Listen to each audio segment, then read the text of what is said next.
What's going on, everybody? Well, today we are going to be tearing down a buddy of mine's 4L80 transmission. I've rebuilt this thing 2 or 3 times before. Some tuning issues caused some few things to burn up in it. So we're going to check it out, see what's let go, and go from there. Well, I went ahead and pulled the pan off and got started, and there's a lot of loveliness in here. So we're going to have to see what goes on. I think we are putting some clutches in this bad boy. So stand by and we'll get started on this. Pull the filter off, get the valve body off, get the pump off. Pull this O-ring before you pull your pump off. It makes things easier. On your 7 pump bolts, there is a gasket right there on these. Most of the time your kits, they do come with these. I do recommend changing them anytime you pull these things out. So going forward, I catch all. There's about 18 or 19 bolts that hold this valve body in place, and all the pump bolts are out. Pulled your torque converter O-ring off. I'm going to pull the pump out and get this off. There's a couple bolts on the underside of your valve body. One right about in here holds the 4th gear clutches and such. And then there's a center support bearing right here. This is an older 4L80, so it has the, let's see which side it's on. It has your cooler ports up here at the front. The one in my truck is one of the newer ones, so there's one up front, one back here in the back, and the one back here in the back actually goes into your center support, and so that actually has to be removed before you can pull your center support and everything behind that. Okay, as you can see, I got the valve body off. Bear with me, guys. I don't have a stand for this thing, so I'm just kind of freehanding this thing. So, as you can see, there's about 7 check balls in this. There, and I think there's another one floating around here somewhere. Here's those bolts that I was telling you about. Make sure you have the right size for this. I think that's a 40 Torx. And there's a bolt right there in that puddle of oil is a 3/8 12 point. Crucial to have the right stuff, because I've had to drill these things out in this transmission particularly because somebody used the wrong stuff at one time and it sucked. So take the time, get the right parts to do some of this stuff, because it will save you a lot of headache in the process. Another cool tool you can get a hold of is a screwdriver. I cut a notch in that because sometimes I pull snap rings out with this. This is a Harbor Freight screwdriver that had its life in the oil field for a little bit, and I'm going to show you where to get behind to pry this thing out. Right in here, you can get that and kind of work it, and that will get that pump dislodged enough to where you can start getting it pulled out. There she went. So I'm going to get this thing pulled out of here and get ready to catch all the oil that's fixing to come out of this thing, and on to the next step. Alrighty, as you can see, the pump is out. Here's your input shaft. Overrun clutches and such are in there, I believe. Set that aside. Watch it roll off my table, I'm sure. And overdrive clutches. And we're just going to continue just going deeper. Work your clutches out of here. That one bolt I was telling you about that is right here, that is a Torx 40. And that's what holds this assembly right here in place. This can actually come out. Maybe I'll do that. There we go. Comes right out. Sprung clutch assembly. There are 2 O-rings in this thing, and these things are a pain in the butt to get replaced. So a lot of times if they don't need it, I don't mess with it. But here are the clutches for 4th gear. Little bit of darkening in them. This one and this one. These are your upper. Here's your pressure plate, clutch steel, all the way down through. It looks like most of my heat issue are right there up at the front. This is your overrun clutch housing. So going down into the next thing, this is your forward drum assembly, and I'm going to get this thing pulled out. Ladies and gentlemen, here is the culprit of our issue. This is your forward drum housing. Got a little hot, really hot. He was trying to do what they call a sloppy spool mod, and he has a Holley Terminator X on this, and there was something wrong with some setting or something, but it kept this thing done even after they all unhooked it. And here's your center section, and there's all your clutches and steels. I'm not gonna lie, that was a clutch. No kidding. Brass bushing in there. There's some of these have a plastic washer, and then all the new ones, they go into a brass one, because the last time this thing completely melted. So see if we can dig out some more. Yeah, this is awesome. Maybe it'll just drop out.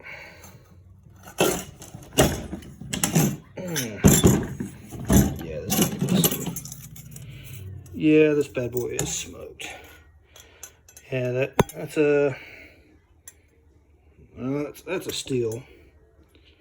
It's got a little bit of a curving in it. But yeah, this was a clutch at one time. Now it is just another plate, and it is KO'd and caved in, and probably gonna, I'm not even sure if, I mean, I know I can get that off, but yeah, it's welded together. I've actually built a puller to pull some of these out sometimes because they were so bad. So yeah, this one's gonna need probably another spring cage right here, because I'm sure these are all just wore out. Whole section here, probably guaranteed the piston in the bottom of this is completely smoked and melted to pieces. Hell, I don't know, this drum may be destroyed too. I'll have to dig into that a little deeper. So I decided I'm gonna go ahead and take this whole thing apart just to kind of see how far it goes. Little custom crappy welded tool I built to remove these spring sets and then get the pistons out and everything like that. So if you have the means to build some of this stuff, by all means, do it. It will save you some time. As you can see, here's your forward piston molded. This is pretty much what they recommend going with. There you can see where it says forward. A lot of these look as the clutches and steels are actually the same between the forward and the direct, but pistons, I believe, are pretty specific. I'm not 100% sure on this. I need to do a little bit of research, but I think I can probably clean that up, and I think it'll be okay to fight another day. Last time we were in this thing for the same issue, we ended up having to replace this because it went bad. I'll probably end up having to put a new one of these because this is its second round, and I don't trust it to be flat and true. So here's the spring pack. They all still look good. I'm gonna have to talk to him, see what he thinks, if he wants to replace them or not. Personally, as hot as this thing got to annihilate clutches like that, the spring tension on those is probably just cooked. So I guess we are going to move forward on now to the directs, and we'll see what kind of shape they're in. Direct pulled out of here. Friction steels, they all look good. They're probably going to go another round. I have 6-packed these directs. Basically got rid of the wavy plate. I have gone with the forward steels. The forward steels are actually thinner than the direct steels, and the clutches are identical between the two of them. This also has been drilled right there in that hole to dual feed. So this thing is actually ready to go be a trans brake unit if we want to. Here's our sprag, intermediate sprag. If you put this sprag on backwards, the whole transmission will lock up in third gear, like tight as a drum. Done. Don't ask me how I know. Here's your intermediate heavy-duty snap ring. You will get one of these snap rings in an HD2 kit. You can actually buy these things by themselves at your local transmission shop. I've usually just end up buying a couple of them and have them. But this is the upper ring, and now we're fixing to start pulling the intermediates and the center support. Here we have our intermediate clutch, pressure plate section. I usually put a Turbo 400 steel in these. They're a little bit thicker, and it helps bring everything a little bit tighter in the tolerances. You'll notice you'll start running into issues with your like I think it's the first or second gear. It just seems like it'll never quit revving out. But you can tell the difference between the Turbo 400 right here, the big fat one, and the stock intermediate for a 4L80. Same clutches between it and the Turbo 400, but I always use one of these to stack the tolerances up. It always makes the transmission shift a little bit crisper. So next we have, there is another snap ring in there, followed by our center support, followed by a spacer ring, and then we'll get all that stuff out. Like I said, you have to pull that bolt right there. Yes, that's a freeze plug right there. That's part of the dual feed that I've done to this transmission. Also right here, there is a seal that you can get to help fluid get through where it needs to a lot faster without any bleed by. They call them like pencil erasers for a 200 R4. But right here, this is a 3/8 12 point. That bolt is stupid tight coming out, so you'll have to wrench on it pretty good. So anyway, I am going to get this center support and everything out, and we'll go on to the next ring from the focus.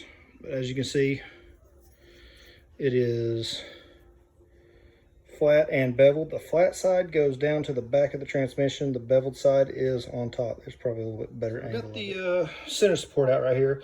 Here's that spacer ring I was telling you about. This thing is really thin. You'll know it. It is the thinnest snap ring you'll see in this whole case.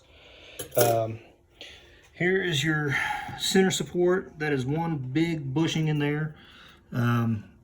Back side right here, this is where your sprag runs.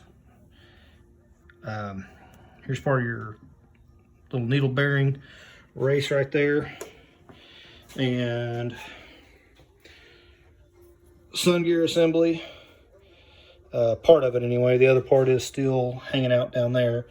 When you're hammering these bushings out, these things are in there really tight. Be careful.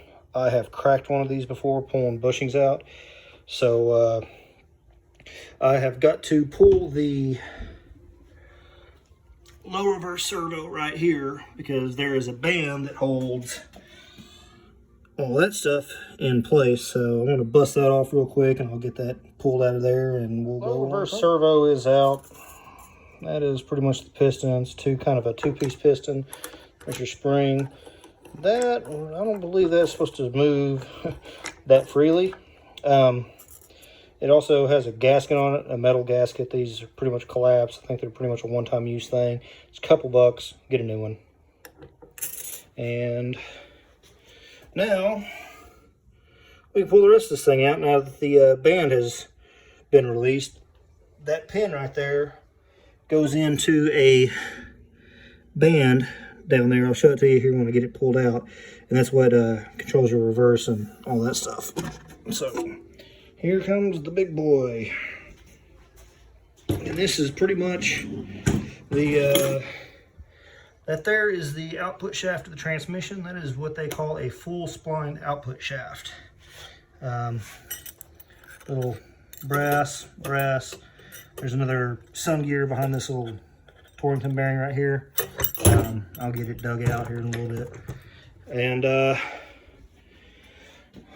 that is the bottom of your case right there. We also, this case has one of Sonic's no-walk rear bushings, and it's also got a roller output bearing right here instead of the typical 3-tang thing. So pretty good little upgrade. I think it's about 50 bucks for that.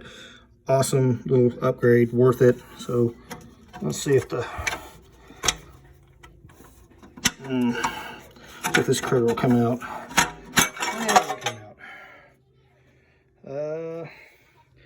Band looks like it's in pretty good shape, so we're probably going to run with that again. So anyway, that is the general teardown of a 4L80 transmission.